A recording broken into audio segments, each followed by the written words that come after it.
today travel and you have a summer trip maybe coming up, well, you got plenty of company. Get this, last Sunday was the busiest air travel day ever, with more than 3 million passengers in and out of the nation's airports. It's that time of year, and over the next week, the TSA is expecting to screen more than 18 million people, with another 50+ million on the road. So what's a summer traveler to do, and can you still get a good deal out there? We brought in Hannah Towey. She is Condé Nast Travelers Associate Editor of Transportation and Travel News. Hannah, good morning. Nice to see you. Good morning. Thanks for having me. Happy summer. I was going to say, summer is here, and it's already the 4th of July, believe it or not, just less than a week away now. Is it too late to try to find a deal? What can you try to do ahead of next weekend?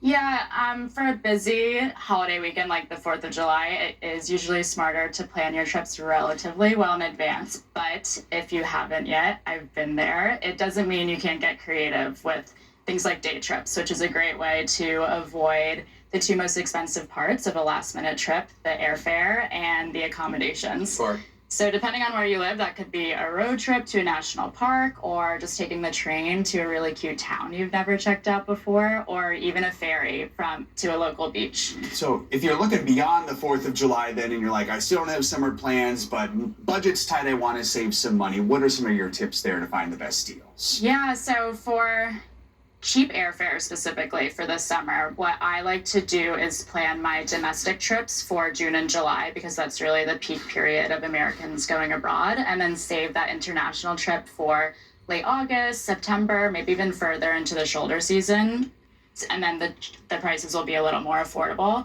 And another thing everyone can do is set price alerts for specific flight routes if you have your eye set on a specific destination.